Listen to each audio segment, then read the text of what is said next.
The unanimous declaration of the 13th United States of America. When in the course of human events it becomes necessary for one people to dissolve the political bands which have connected them with another, and to assume among the powers of earth the separate and equal station for which the laws of nature and of nature's God entitle them, a decent respect to the opinions of mankind requires that they should declare the causes which impel them to the separation. We hold these truths to be self-evident, that all men are created equal, that they are endowed by the Creator with certain unalienable rights, and among these are life, liberty, and the pursuit of happiness. That to secure these rights, governments are instituted among men, deriving their just powers from the consent of the governed. That whenever any form of government becomes destructive of these ends, it is the right of the people to alter or to abolish it, and to institute new government, laying its foundations on such principles, and organizing its powers in such form as to them shall seem most likely to affect their safety and happiness. When a long train of abuses and usurpations, pursuing invariably the same objective, evinces a design to reduce them under absolute despotism, it is their right, it is their duty to throw off such government and to provide new guards for their future security.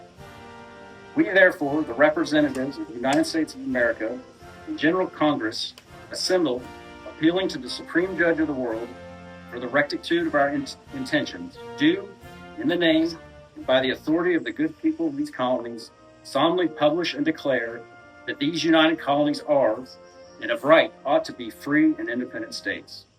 They are absolved from all allegiance to the British Crown, and that all political connection between them and the state of Great Britain is and ought to be totally dissolved, and that as free and independent states, they have full power to levy war, conclude peace, contract alliances, establish commerce, and do all other acts and things which independent states may have the right to do. And for the support of this declaration, with a firm reliance on the protection of divine providence, we mutually pledge to each other our lives, our fortunes, and our sacred honor.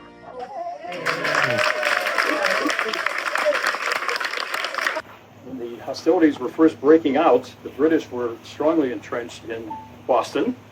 It was like their main headquarters. They had about 5,000 troops there. The main battles that happened early in the war were Concord and Lexington.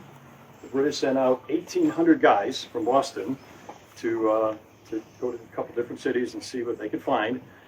Little did they realize that the Patriots had, at Concord, they had about 80 guys defending a bridge, and that's when the first shots got fired. So the British found out that Americans are not just farmers, they're not just backwoodsmen. These guys can fight. A lot of them, grew up with rifles in their hands, hunting. And the British, the most powerful military in the whole world, was getting their butts kicked by the Patriots. The Patriots didn't fight fair, though. According to the British, they were in the woods, they were behind rocks, they were shooting at the British as they, trying to maintain order going down what roads they were. But they basically got them all the way back to Boston.